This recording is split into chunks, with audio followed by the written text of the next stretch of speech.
Hello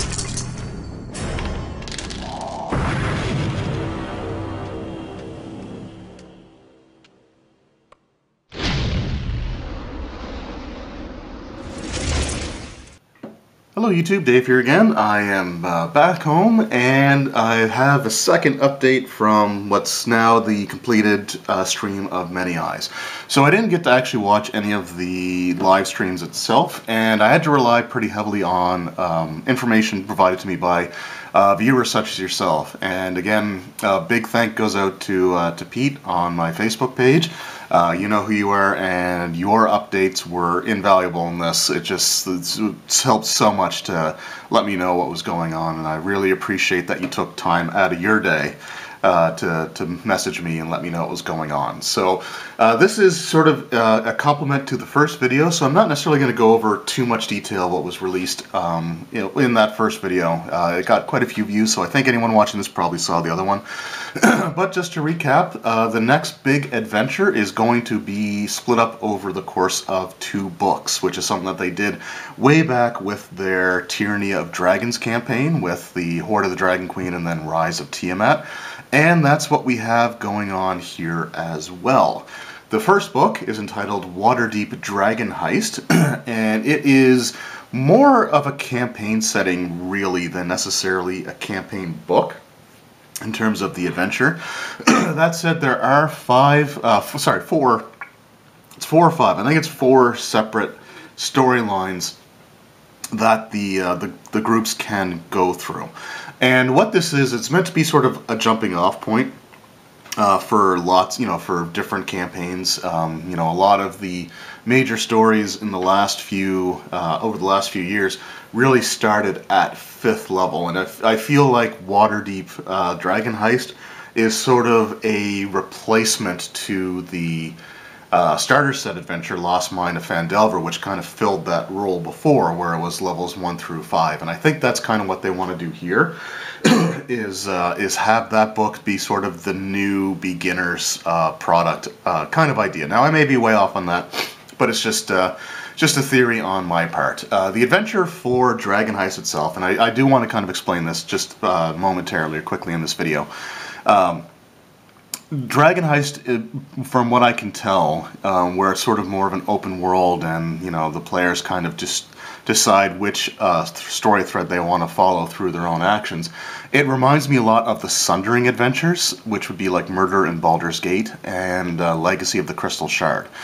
And Legacy of the Crystal Shard, in particular, really let the player characters go off in any kind of direction that they wanted to.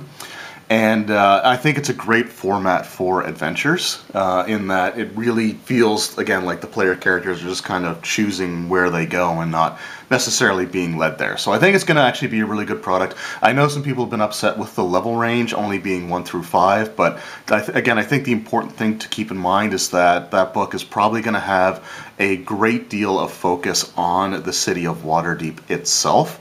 And it's more of a campaign setting for Waterdeep than it is necessarily meant to be, this all-encompassing adventure. The other reason that it makes sense that they only had levels 1 through 5 is the second book, the follow-up book, comes out only 2 months later in November. So September is the release of Dragon Heist, and in November we are going back to Undermountain.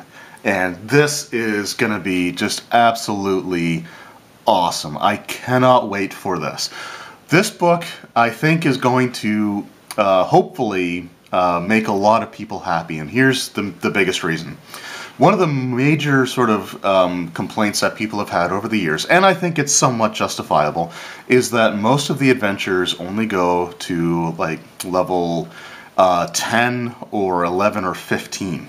So, for example, one of my issues with Tomb of Annihilation is that 11th level just felt too low for the kind of thing that the players were going up against, and, facing off with, one of the most infamous liches in all of Dungeons & Dragons history, probably second only to Vecna.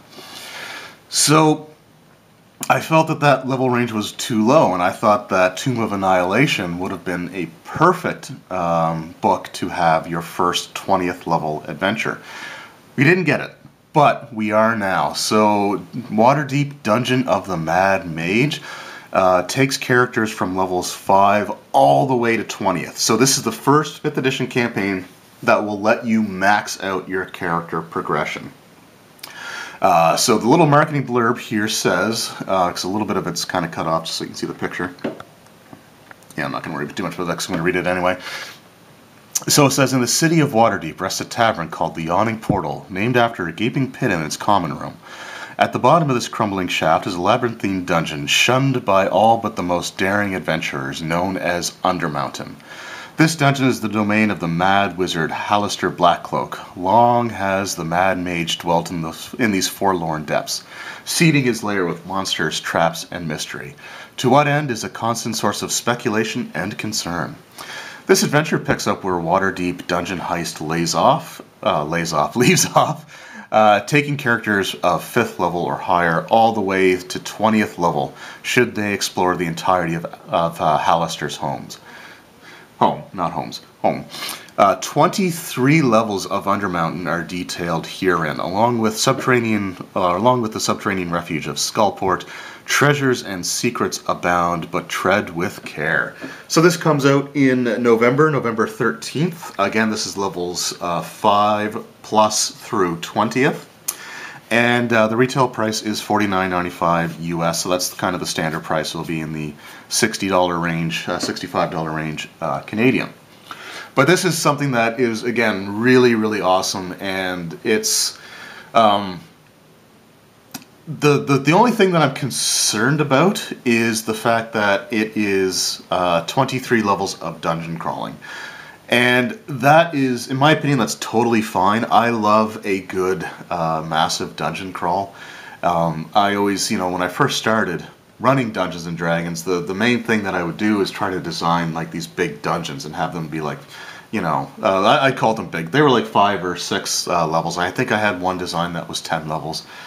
And I love it. It's not the kind of thing that I would want to do necessarily all the time, but I'm only hoping that they can find a way to make each of the levels feel interesting, and have it be sort of the thing where, if they need to, they can leave easily enough, at least from the earlier levels that they explore. But that said, this is still going to be an absolutely amazing product. I cannot wait to get my hands on this. I love Undermountain. I have Halls of Undermountain for 4th edition, which I think was an excellent book. Fantastic couple of adventures that were thrown in there. Really, really loved it. And I also have one of the booklets from the 2nd edition Undermountain set. So I love Undermountain, and it was something that I was really hoping to see them do something with. And I can only hope that they make the story around it worth going through, and I'm sure that they can do that. So really looking forward to this. I think this is going to be awesome, and this might be the format that they may want to consider doing for the next couple of years or so with their adventures. Have an introductory adventure with a campaign setting included into it, like have one for, if you want to base it around cities, you could have one for Baldur's Gate, you could have one for Neverwinter, you could have you could do it for some of these different locations, and really thoroughly detail them, and then have some short adventure threads that the characters can follow to get them to a level where your big adventure that comes out at the end of the year can again take them all the way through to the 20th level. And maybe do that a couple of times at least to have a little bit of variety for people who want to run adventures, like pre-made adventures. So I think this is absolutely awesome. I cannot wait to get this book. I mean, I was excited for Dragon Heist, but I am really looking forward to getting this, and it's going to be a long 5 months to get to it. But I can't wait. Now, along with that, another product was also announced, and this is, just scroll up a little bit here. So this is the Waterdeep Dungeon of the Mad Mage map pack. Now this is something that I'm actually really, again, looking forward to. So there have been some map packs released in the past, but they were done through Gale Force 9. And so it was a third party, And where I live, it's harder to get that stuff in. They did do like I guess a really nice double-sided vinyl mat for Cholt in Tomb of Annihilation. But, so this one here, it doesn't really give a lot of information, unfortunately. It doesn't even tell you how many maps are included herein. So, if this was explained in the not the Tomb of Annihilation, the Stream of Many Eyes, if they actually gave more information, please let me know in the comments below. But I'm going to speculate onto what I think is probably going to be in here. So this just says, chart a course through the greatest dungeon in the Forgotten Realms in this accessory for the world's greatest role-playing game. Hundreds of years ago, long before Waterdeep was built, Halaster Blackcloak carved a vast dungeon beneath Mount Waterdeep and stocked it with all manner of creatures from across the plains. Though it is likely impossible to map out the entirety of Halaster's domain, the maps contained herein lay out the bulk of his deadly dungeon and are certain to lead you through many hours of play. So, my theory about this is it's either going to be a booklet with all of the maps kind of included in there, or not all of the maps, but at least, many of the maps included in there. I don't know if that's going to be the case or not, but it is something that has been done with other campaigns in the past. Maybe not necessarily by Wizards of the Coast, but I know the Shackled City Adventure Path hardcover book that Paizo put out for Dungeon Magazine. It had a booklet on the back that had all of the maps in it. So it's scaled down a bit, but that might be what it is, or it's going to be a series of double-sided fold-out like poster maps. Probably not to miniature scale, only because if they were to miniature scale for a level of the dungeon, it would be insanely huge. So I think it's going to be just a map that can be referenced. That's sort of my lines of thinking. The other possibility is that some of them. So I think there's probably going to be I think there's probably going to be about 6 to maybe 8 of these maps in there, and if they're double-sided with different levels, then that would be upwards of 12 to 16 levels of the 23 level Undermountain. I'm hoping that the campaign book itself will also include at least the first 2 levels. Which would give you, again, most of the maps if they do that. Because if they have the first and second level on a double-sided fold-out map in the campaign book itself, and then let's just say they do have 8 other double-sided maps, that would give you 18 of the 23 levels if they do that. So we'll see how that goes. And that also releases on November 13th. So this is something, again, that I am really looking forward to. So, to kind of sum up, because this is probably going to be the last video on the Stream of Many Eyes that I upload. So I had done my prediction video where I made a couple of predictions, and we got a map pack, which I guess you could consider an accessory, so I was kind of off on what other types of accessories they might have included. I was, again, hoping for some dungeon tiles. I thought would have been a nice thing to kind of expand on that product line. But it doesn't look like that's been announced here. Now, they may still do that after all of this is said and done, because, the dungeon tiles reincarnated were not included in the Stream of Annihilation. So we'll see how that goes. But one of the biggest gripes that I had with Wizards last year was they overly stacked the month of September. So in September of last year, you had the Dungeon Master screen reincarnated, you had the Tomb of Annihilation adventure, and the Tomb of Annihilation dice all coming out at the same time. Dragon Heist, Waterdeep Dragon Heist, releases in September, and they also announced the Waterdeep Dragon Heist dice set, which we have right here. And we have the Waterdeep Dungeon of the Mad Mage adventure and map pack. So here's the problem. All 3 of those things, the dice, the dungeon adventure, and the dungeon map packs, are all releasing at the same time. And that is, in my opinion, a really, really bad decision, because now people are going to pick and choose what they're going to get.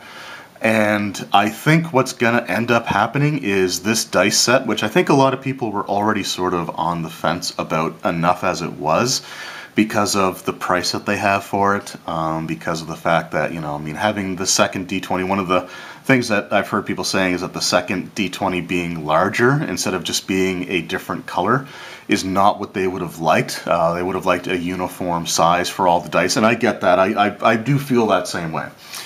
So I think that this dice set is now going to potentially suffer greatly, because you're going to have, if your consumers are, you know, if you're putting out 3 products, I mean, we're looking at $25, $25, and $50. So that's $100 US that you are now expecting your consumers to shell out all on one day. And in my opinion, that is a horrible decision. There is no reason why the dice could not fill the gap between the Adventure Dragon Heist and the Adventure Dungeon of the Mad Mage. Have, you know, Waterdeep Dragon Heist come out in September, have your dice set come out in October, because the dice set has the same name as the first adventure, not the second. So releasing on the same day as the second adventure doesn't really make sense to begin with, but that really should be changed. And one thing I would love to see, if anyone is, you know, considering maybe trying to get all of these products, see if we can do anything to get that release date changed, because that's just stacking too many things on the same day. Now, I'm Canadian, so let me just do a little bit of quick math here. So as a Canadian, I'm looking at $100 US. So that's $130 Canadian. So for me, hold on. Now that price may also be slightly higher too, because they sometimes tend to round up. So I'm just going to say 130. And I live in Nova Scotia, so we pay 15% sales tax. So in November, the expected amount of money for me to get all 3 items is going to be about $150, and I don't have $150 to do that in, so I don't know what's going to happen there. But yeah, so to me, that's still stacking when you don't need to. Once again, you're only releasing so many products a year. There's never a good reason to have that many things come out on the same day. The dungeon tile sets, I sort of understand, and I was sort of okay with that, just from the fact that they were all the same kind of product, and I understood doing that. Although the original dungeon tile sets for 4th edition were released over a period of 3 months. So that's something that they also could have done, was like January, February, March, have their book come out in April, have a little bit of a lull for the summer, and then get into your adventures. But the fact that they once again stacked 3 expensive items on the same day is ridiculous. Now, to that $140, $150 that I had here, I'm going to be honest, I probably will be getting my books from Chapters, and I kind of have to, because the Chapters books typically only go for about $40 retail online. So they typically have like a 40% discount. So I'll be trying to get as many of the items from that as I can, just to be able to afford things. And hopefully they'll have the map packs as well at a discount, so I'll see what I can do. But it's still a ridiculous amount of money to be expecting people to shell out all at once, when you could have had, you know, and you could have spread it out even further, right? Have Dragon Heist come out September, have the dice come out in October, have Dungeon of the Mad Mage come out in November, and have the map packs come out in December. You know, let there be a little bit of room to breathe, and I think your consumers would be more likely to actually pick everything up. Even if they're not necessarily a huge fan of this set of dice, you know, there are people that might say, well, you know what? I'm not huge on the dice, but there's nothing else coming out this month, so I may as well pick them up because they may be difficult to find later. So anyway, that's just sort of my rant on on that. But other than that, I'm really excited about the nature of the things that are being released. So I don't want to downplay that at all. I still cannot wait to get my hands on Waterdeep Dragon Heist. I still can't wait to get my hands on Dungeon of the Mad Mage and the Dungeon of the Mad Mage map packs. I don't necessarily care about getting the Dragon Heist dice set, but for the purposes of trying to do a video review of it, I will. But if the finances are what they are, and if the prices online are what they are, and I can't afford to get the dice right away, then that'll be the item that I drop from my list of wants, because the adventure and the map packs are way more important to me than a set of dice when I already have like 33 some odd sets of dice. Anyway, that's over. Rant over. I still can't wait to get some of these things. I think it's going to be a fantastic adventure. I cannot wait. Let me know in the comments below what you guys thought of the stream of Many Eyes, if you liked the announcements, if you're kind of, again, concerned about the fact that November is super loaded in terms of what's being released instead of spreading it out. Let me know what your comments are, what your thoughts are. I can't wait to read them. I want to thank everyone who helped me with the updates from the stream of Many Eyes. It wasn't just, Pete on Facebook. There were people in the comments section on YouTube, and again, I can't thank each and every one of you enough. That really was extremely helpful, and I really appreciate anyone who took time out of their day to send me something saying, "Hey, this is what they're coming out with. You might be interested." Anyway, thank you guys again very much for watching. I hope you enjoyed, and we will see you next time. Take care.